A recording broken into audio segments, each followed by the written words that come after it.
8 ಶತಮಾನಗಳ ಭವ್ಯ ಇತಿಹಾಸ ಮತ್ತು ಪರಂಪರೆಯನ್ನು ಹೊಂದಿರುವ ಚತುರ್ಧಾನಗಳಿಗೆ ಚಿರಪರಿಚಿತವಾಗಿರುವ ಶ್ರೀ ಕ್ಷೇತ್ರ ಧರ್ಮಸ್ಥಳವು ಶ್ರೀ ಮಂಜುನಾಥ ಸ್ವಾಮಿ ನೆಲೆಸಿರುವ ಪರಮಪುಣ್ಯ ಕ್ಷೇತ್ರ. ಈ ಕ್ಷೇತ್ರವು ಕಳೆದ 52 ವರ್ಷಗಳಿಂದ ಉಚಿತ ಸಾಮೂಹಿಕ ವಿವಾಹ ಸಮಾರಂಭವನ್ನು ನಡೆಸಿಕೊಂಡು ಬರುತ್ತಿದೆ.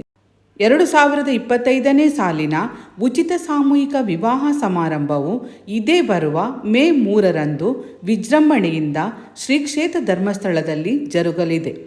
ಇದರ ಪೂರ್ವಭಾವಿಯಾಗಿ ವಧುವರರ ವಿವಾಹ ನೋಂದಾವಣಾ ಕಚೇರಿಯು ಫೆಬ್ರವರಿ 16ರಂದು ಶ್ರೀ ಕ್ಷೇತ್ರ ಧರ್ಮಸ್ಥಳದ ಪ್ರವಚನ ಮಂಟಪದಲ್ಲಿ ತೆರೆದಿದ್ದು, ಇದರ ಉದ್ಘಾಟನಾ ಸಮಾರಂಭವನ್ನು ಶ್ರೀ ಡಿ ವೀರೇಂದ್ರ ಹೆಗ್ಗಡೆಯವರ ಆಪ್ತ ಕಾರ್ಯದರ್ಶಿ ಹಾಗೂ ಶ್ರೀ ಧರ್ಮಸ್ಥಳ ಮಂಜುನಾಥೇಶ್ವರ ಧರ್ಮೋತ್ಥಾನ ಟ್ರಸ್ಟ್ನ ಕಾರ್ಯದರ್ಶಿಯವರಾದ ಶ್ರೀಯುತ ಎ ವಿ ಶೆಟ್ಟಿಯವರು ಹಾಗೂ ಶ್ರೀ ಧರ್ಮಸ್ಥಳ ಮಂಜುನಾಥ ದೇವಳದ ಪಾರುಪತ್ಯಗಾರರಾದ ಶ್ರೀ ಲಕ್ಷ್ಮೀನಾರಾಯಣ ರಾವ್ ರವರು ಉದ್ಘಾಟಿಸಿದರು. ವಿವಾಹ ನೋಂದಾವಣಾ ಕಾರ್ಯಕ್ರಮವನ್ನು ಉದ್ಘಾಟಿಸಿ ಎ ವಿ ಶೆಟ್ಟಿ ಇವರು ಮಾತನಾಡಿದರು.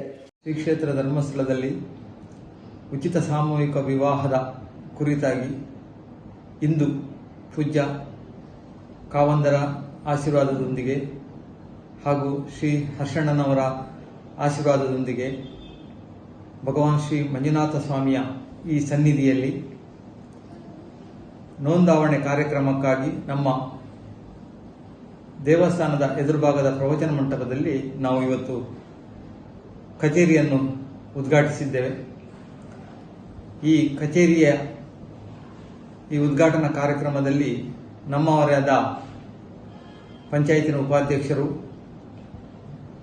ಶ್ರೀಯುತ ಶ್ರೀನಿವಾಸರಾವ್, ನಮ್ಮ ಪಾರುಪತ್ಯಗಾರರಾದ ಲಕ್ಷ್ಮೀನಾರಾಯಣ ರಾವ್, ಅನ್ನಪೂರ್ಣದ ಮ್ಯಾನೇಜರ್ ಆದ ಶ್ರೀಯುತ ಸುಬ್ರಹ್ಮಣ್ಯ ಪ್ರಸಾದ್ ರವರು ಹಾಗೂ ನಮ್ಮೆಲ್ಲರ ಸಿಬ್ಬಂದಿಗಳಾದ ಸಂತೋಷ್, ಪವಿತ್ರ, ಆಮೇಲೆ ಶಿವರಾಮ್, ಇವರು ಮೂವರು ಸಿಬ್ಬಂದಿಗಳು ಹಾಗೂ ನಮ್ಮ ಇಲ್ಲಿಯ ಇದರ ಜವಾಬ್ದಾರಿಯನ್ನು ತೆಗೆದುಕೊಳ್ಳುತ್ತಿರುವ ಶ್ರೀ ಧರ್ಣಪ್ಪ ಮಾಸ್ಟರ್ ಅವರು ಕೂಡ ಈ ಕಾರ್ಯಕ್ರಮದಲ್ಲಿ ಪಾಲ್ಗೊಂಡಿದ್ದಾರೆ. ಪೂಜ್ಯ ಕಾವಂದರ ಆಶೀರ್ವಾದದಿಂದ ಪ್ರತಿ ವರ್ಷವೂ 100ಕ್ಕಿಂತ ಮಿಕ್ಕಿ ಸಾಮೂಹಿಕ ವಿವಾಹಗಳು ನಡೆಯುತ್ತಿದೆ. ಆ ಪ್ರಕಾರ ಈ ಬಾರಿ ಕೂಡ ಪೂಜ್ಯ ಕಾವಂದರ ಇಚ್ಛೆಯಂತೆ 200ಕ್ಕೂ ಹೆಚ್ಚಿನ ಸಾಮೂಹಿಕ ವಿವಾಹ ಇಲ್ಲಿ ನಡೆಯುವಂತೆ ಭಗವಾನ್ ಮಂಜುನಾಥ ಸ್ವಾಮಿಯವರು ಹರಸಬೇಕು.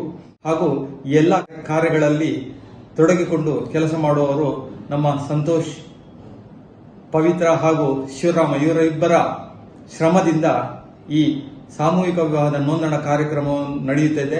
ಇವರಿಗೆ ಇನ್ನೂ ಕೂಡ ಭಗವಂತನು ಅತಿ ಹೆಚ್ಚಿನ ಉಚಿತ ಸಾಮೂಹಿಕ ವಿವಾಹವನ್ನು ನೋಂದಣೆ ಮಾಡುವಂತಹ ಒಂದು ಶಕ್ತಿಯನ್ನು ಕೊಟ್ಟು ಭಗವಂತನು ಹರಸಲಿ ಎಂದು ನಾನು ಹಾರೈಸುತ್ತೇನೆ. ಈ ಸಾಮೂಹಿಕ ವಿವಾಹ ಸಮಾರಂಭದಲ್ಲಿ ಭಾಗವಹಿಸಲು ಇಚ್ಛಿಸುವವರು ಈ ಕೆಳಗೆ ನೀಡಿರುವ ದಾಖಲಾತಿಯೊಂದಿಗೆ ವಧುವರರ ಉಚಿತ ಸಾಮೂಹಿಕ ವಿವಾಹಕ್ಕೆ ಹೆಸರನ್ನು ದಾಖಲಿಸಬಹುದು.